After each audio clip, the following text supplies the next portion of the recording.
and we're honestly honored that he's even willing to pour into us, right? So one more round of applause, thank you. I'm personally going to watch your class right now from my class. Cool. Awesome. So, going back to pricing the listing, how many of you guys have taken your at least one listing before? Okay, just to kind of get a feel for what we have in the room. And it's awesome to take a listing, but what if it's not too good if they take that listing that's way overpriced? Would you guys agree with that? Yeah. Right, because you gotta get a listing that sells. Right, there's so many situations. I've actually went through it where I actually when I got my first listing. Fortunately, that was a situation where we did have to price it aggressively because he was in the process of foreclosing. So he had no other way but just hey, we gotta sell this thing flow. So we sell it quickly.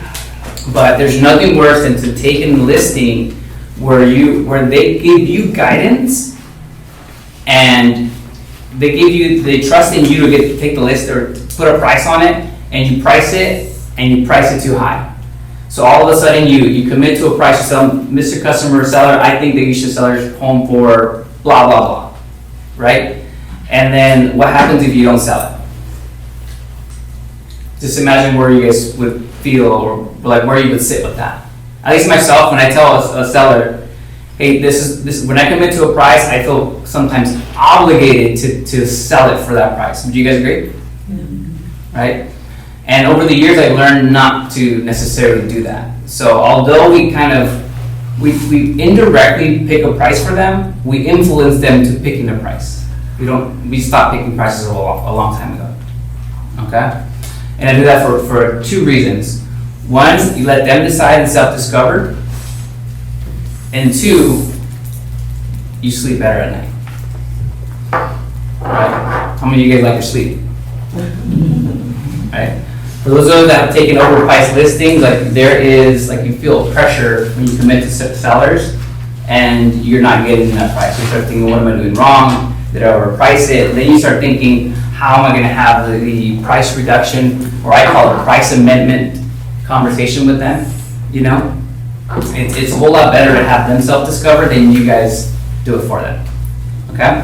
So today I want to share a little bit about what we do on our team to price homes. Some of this stuff is not going to be rocket science. It's not going to be, you guys may have already heard it. But what I have heard recently is sometimes we need to be reminded a little more that we need to be taught. Okay? I'm going to share a process that I personally use. I'm really confident in pricing. Is it the only way? Is it the best way? In my opinion, I think it is, but it's not the only way. Right? There's different ways to skin a cat. People come up with different pricing strategies depending on their goals and their team, and also their personality types too. Right? So I'm going to share real quick a recent one, a listing that we took. So you get a listing, right? I'm just going on sharing my screen so you can see my exact process on how I come up with pricing. So as simple as it sounds, what I first do, especially if a home is in a tract, I literally just Google the address. Why would I be doing that? Just to see what it's like. You can see That there's all these other websites. Mm-hmm. So a couple things. I first do it because I want to see what the customer is seeing, what the client is seeing, right? Would you guys agree that everybody, that is thinking about selling at one point or another, they have looked into their own value by Googling their address? Mm-hmm. Right? So whenever you come to the house and you know pricing strategy, another thing before I get into it, before showing up to a home, right, your listing appointment, you need to be doing the pre-qualifying scripts with them. You need to pre-qualify them. A very important question that we ask the sellers is, Mr. and Mr. Client, what's the price you won't go below? What are I asking that? To see kind of where they're at, what they're thinking. Mm-hmm. I'm going to know based on their answer if they're looking online. That's true. I'm going to know if they're looking online. I'm going to know what websites they're seeing. If they start telling me, well, I've seen online, they told me this, that, and that, but I think my house is going to be worth more than that because I've done this, this, and that. So that way I go into the listing appointment knowing a little bit more of their personality type. Are they gonna be like super data driven, or are they gonna be like, oh, you know what, I don't know, that's what we're gonna hire you for. If they tell me that they are, they're relying a little more on my expertise for that, right? So I go to 3 different websites, and you guys, I think someone just taught this like not too long ago, and I copy a lot of the stuff from Sophia, by the way. I copy it from Sophia because it works. It's helped us get, listing after listing, and pricing strategy for us, we really don't deal with pricing problems, because when we take a listing that's overpriced or that is not selling, like, we have the conversations up front with the sellers. Hey, Mr. Customer, if we don't have any offers, any showings within the first 3 weeks or 2 weeks, depending on the situation, like, I'm gonna come to you and we're gonna have a conversation about price amendment, fair enough? Right? Notice how I don't use price reduction, because what does the seller think when you say price reduction? Negative, right? So when it comes to that, I really geek out when it comes to like saying certain words instead of other words, like I don't say contract, I say agreements, that kind of thing. But anyways, going back to this, so right here we're seeing 577, right, on this particular one. Let me get a mouse real quick to be more efficient. And when I do this too, when I price them, I may be getting ahead of myself, but I typically print these out, especially if I'm going to a listing appointment. I print out Zillow's, I print out Realtor.com, and I print out Redfin. Takes a little bit longer to load. So see that balance is 570? You guys see that? Yes. What do you use this on? Oh, I have one on. You do? Oh, okay. I was like, ah, what do you do? So let me grab this real quick.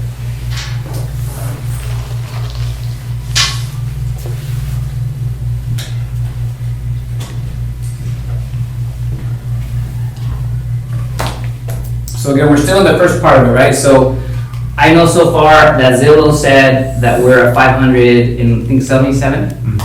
Now we're at, this is Realtor.com, 570.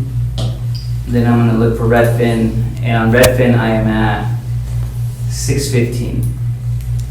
Okay? So why do we get such a big difference in the pricing online? They don't know what they're doing. They need us.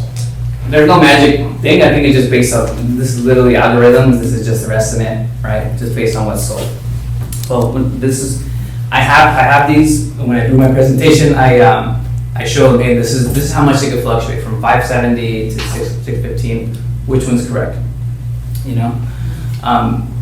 So now I take a mental note. Okay, between this 570 and 615 is the ballpark. Usually, especially when you're talking about a home that is in a tract home, like it doesn't really fluctuate too much. Whenever you start getting into like ranch style homes, and then you start really getting technical, but even then it's really not that big. Once you kind of know what you're looking at, okay? So once I am kind of seeing what we have in terms of estimate, I go back to the MLS. I literally go over to search, residential, and then I go to detail. Okay? And then what I'm gonna select is active under contract, pending, closed, and expired. There's a reason I do the last one too. So when I do close, it's a standard, and in other markets you can do 6 months of data, but right now, since there's plenty of data with home selling, I usually bump that down to either 60 or 90 days. For this example, I'm gonna do 60. So I'm gonna do 0 to 60. Right? Okay. So I have active under contract, pending, closed, and expired. So obviously this is in Paris. And I'm going to go to map.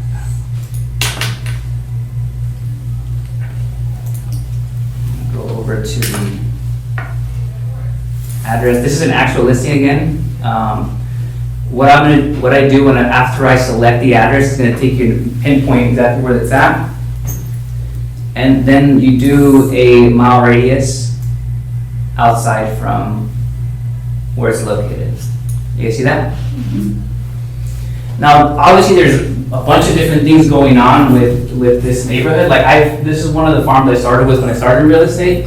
So I know that these homes right here this is our farm. So I know this farm like the back of my hand. But I know since then, at the time, they started building this. But now this is not new anymore, so now they're building this. So I know I could technically eliminate the 1 mile and just literally highlight this one and this one I should have plenty of data. But just to make it easier, because we're not all gonna know exactly different borders and stuff like that, you can just do the 1 mile and you will be able to get the data. With me? Okay? So going back to the home, actually, let me go back to Zillow. I'm just used to working on Zillow as well.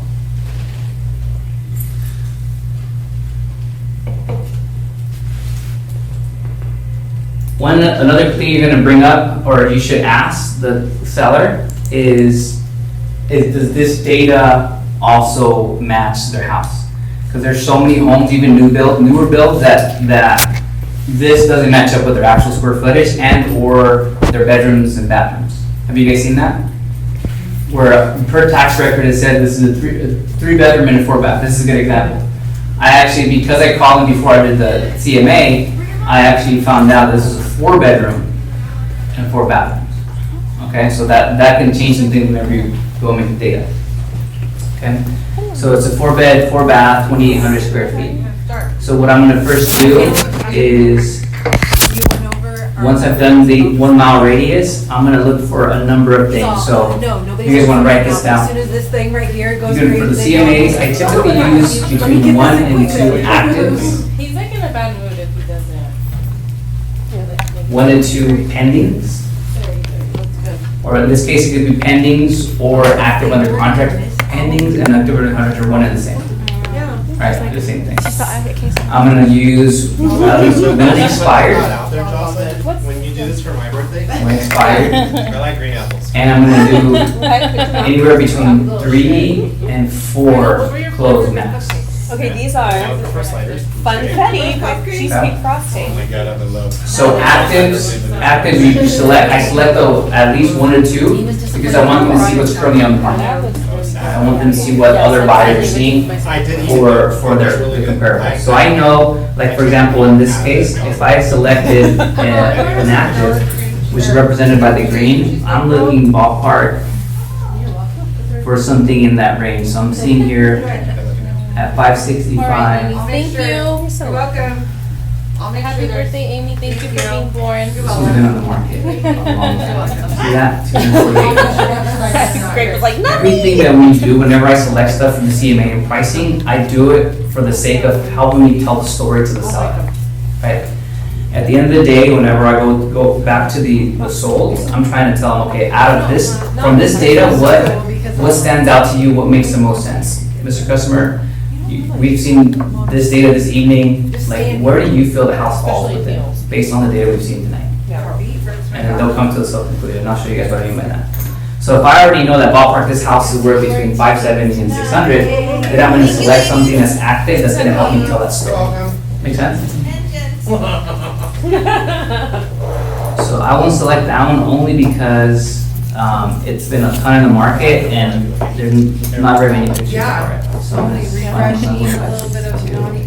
Martha, come eat for my birthday. And I'm gonna wanna select a home that is not like way above that price range. Here's a cupcake. It's all, Because there's if I a do lot of that, healthy food here. Let's say I select this one. If I start off with a Oh, there's client meat juice. Yeah, meat and I'm juice. showing them the CMA, and we're going through the first like page and they see 675, Back to cheese ball. 2,600, 4-bed, 3-bath. You want one or two? What's going through their mind once they see that first one at 675? Right? They start seeing, oh wow, I was thinking this much, but 675, who doesn't want more for their home? Right? But I will not select this one for that same reason, because one, There's like maybe this house is you know, Oh my god, it's so they've done a good. ton of upgrades, I don't know, but So I agree, no, I think this house is It tastes like the McDonald's one. super above market, I love it. just by looking at it. The It's one not gonna help me that's tell from the story. McDonald's costs the exact So same then amount look for for something the ones that, at Trader Joe's for the whole pack. I was like, 675, Freaking out. 562, I'm actually go lower. Let's just save the money and get McDonald's. Generally speaking, this house is on the market, I should have taken that listing, if it was. Anyways, well, I knew the tenant that was there, but I didn't know the actual owner. But this, I might use this one because it's kind of in the ballpark of where I want them to be. Does that make sense? Like, it doesn't, it's not showing, hey, we're gonna list it and this is your competition, it's at 675. They're not thinking in that high range, 562. So for now, I'm gonna select this one, unless I find a higher one or a better one. And granted, this is a single story. Up until recently, I normally only selected two stories with two stories and one story with one story, but I actually got schooled by Sophia and said, she told me why we should also do one story. So since then, I've been kind of opening it up. Let me just put this on do not disturb. Be open-minded. So it goes to show you guys, not even like us, just because I've been doing it for a while, I don't know everything. I'm still learning, I'm still getting different tips. I'm always open to stuff. Thank you, I like that. Okay. So this is 4-bed, 2-bath, and We should actually. I'm gonna go over here. all be in there. There's another, any of the active that may not be- we, you. Yeah, we should make our own, like the restaurants do. Not me. What have you been? So I might actually use this one too. This one's 629, and I'm only gonna consider this one because I know the one that I'm talking about, the subject property, is built in 2006 and this is built in 2015. So I know for a fact that community is actually a community. So I could actually use that to show them, hey, look, yeah, this house is very similar in square footage in yours, but it's also like 10 years new, right? But the food go down. 10 years newer. So for now, we're done with actives. Bigger we do, they wanna have more space just in case. And I'm literally gonna select pending. I'm gonna look for a pending, the same thing is gonna tell us the same story or a similar story. Sure. And looks like they don't have very many. They don't have 545. My question is why? This one's 545, 5-bedroom, 4-bath, and it's 2,800 square feet. Very similar to the subject property, but it is. No, I Sold rather just quickly. fix it and send it over to them for signature. What house? That's what I was See doing. that? 35th. Oh, we're gonna go back in? We should hopefully get all three of them in escrow this week. Hopefully. We had a This might be the only one I have to work on right now, unless I do new builds. Actually, I can even use this new build. So you see this new build here, this is one that they're building, and it's at 600,000 and 2,200 square feet, but it's brand spanking new. So I might actually use this one to help me tell that story. Because they don't want to go too high, so they're thinking 600,000. They're thinking 600,000, when we discuss this house is being sold right now on the market, brand spanking new. Like, yeah, maybe it doesn't have any options, but it's listed at 600,000. Like, help me justify you wanting to sell to that same price.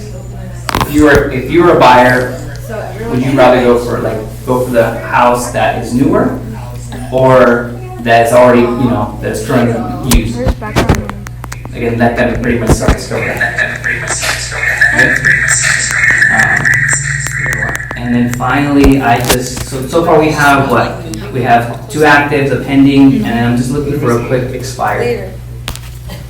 I'm gonna go to the And I'm looking restroom. for an can we expired come that back? We'll cupcake and forget to. is gonna help me tell the story of why they don't wanna end up in an expired list.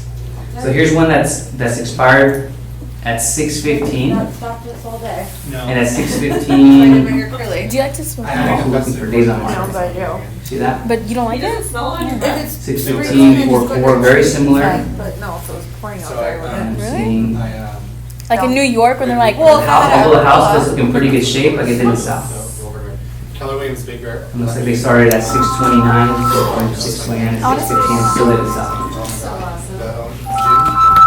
Such a nice guy. He's like, I have your number on my phone. How long- Knowing what I know, or knowing what I talked about earlier about being from like 570 to 600, And he's if like, I put this one as an expired at 615, do you guys think then maybe a good expired to show them, hey, this is why you don't want to list that high. And he was like a. Team. Right. I think it hurts. So that would definitely select this one.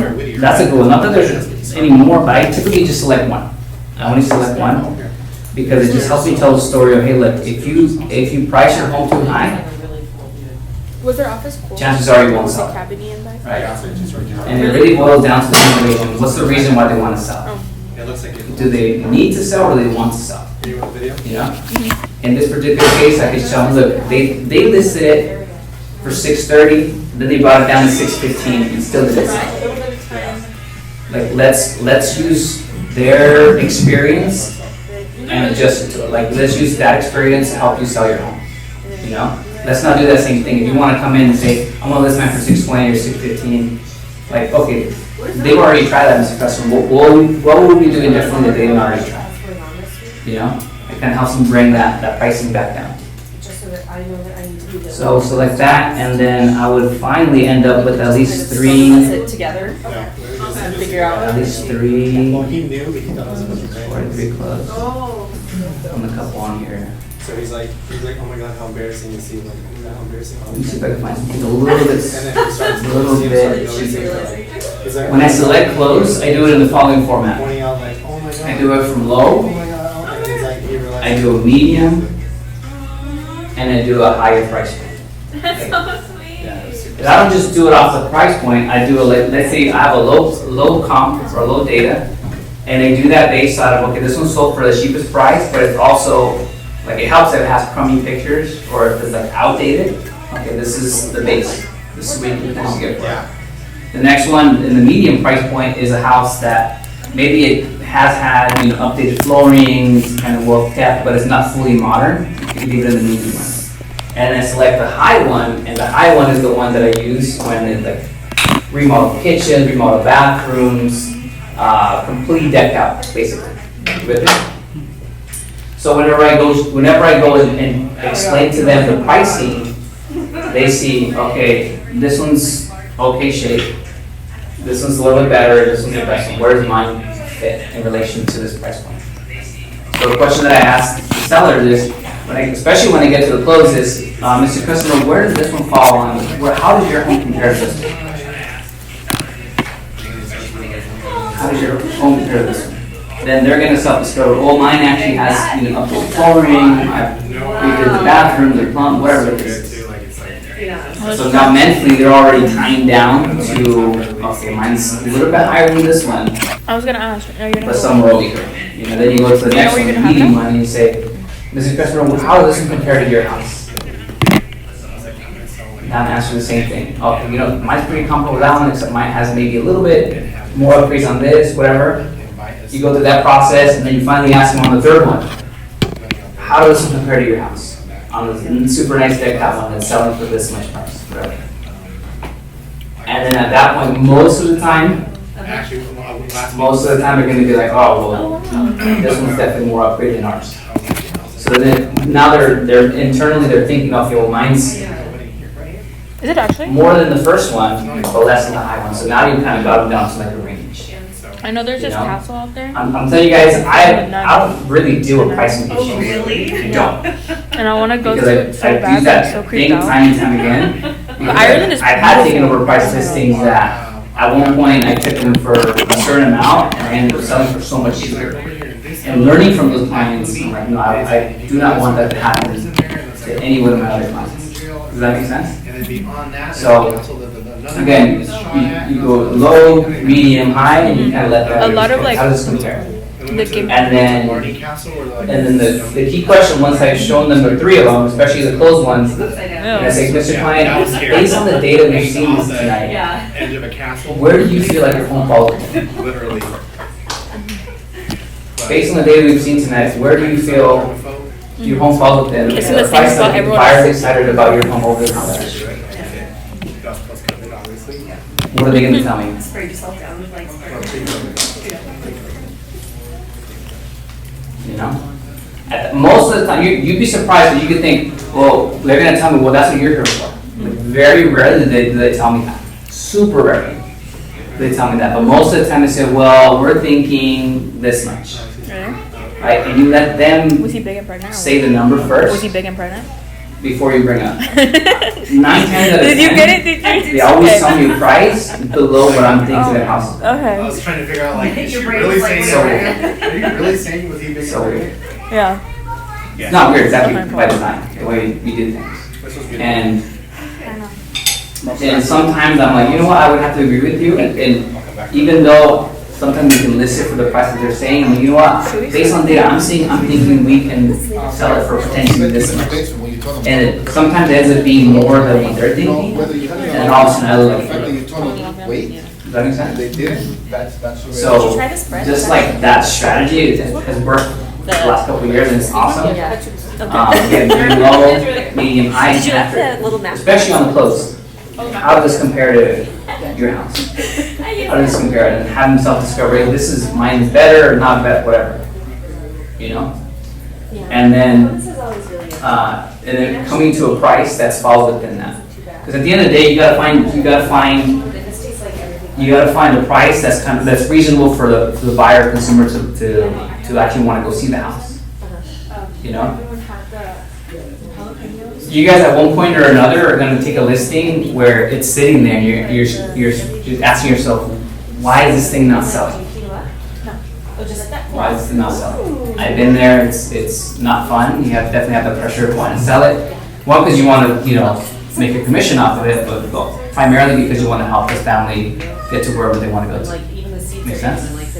So,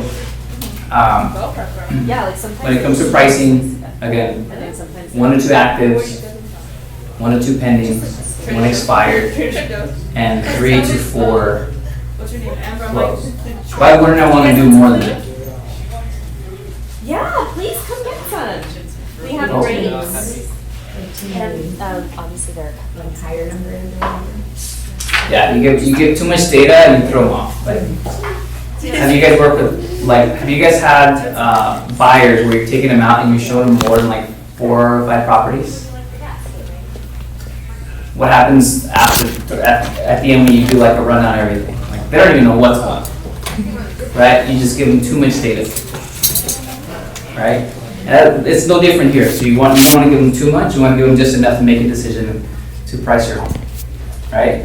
So another thing that you guys might find in this market, again, there's plenty of data to help you tell a story. But if you want to narrow down, if this is still kind of too much in terms of choosing, if you want to narrow it down, this is what appraisers do. So an appraiser is going to do the same thing, the 1 mile, but then they're also going to have certain limits. So let's say the house is a 2,000, right? They're going to go 10 years above and 10 years below. Okay, 10 years above, 10 years below. And you could actually change all that here in the criteria. If you go to the criteria and you go to the year built, so let's say it was built 2000, so you go to 1990 to 2010, right? And that basically gets you the 20-year gap, 20 years below, 20 years above. When it comes to square footage, appraisers also get 500 square feet above and 500 square feet below. Okay, 500 square feet above and below.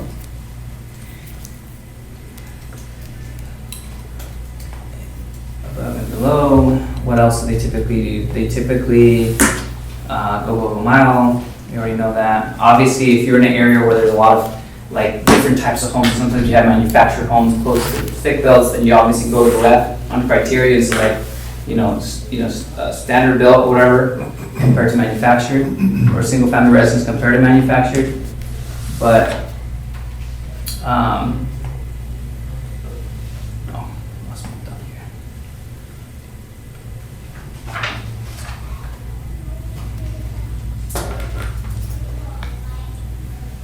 So pricing, what question do you guys have in terms of pricing? Yes? Question. So in a situation where you showed the seller all the comps that you have, and you think that, and you ask, you allow them to sell this cover and name a price, and you feel that you could sell it for a little higher than they suggest, would it be better then to kind of come to an agreement with them that, okay, we can go with I think that you can sell it for a little higher than you're thinking, but in, say, 2 weeks, if we are unable to get it off the market, we can come to the price that you want. Yeah, that's a super good question. Yes, so remember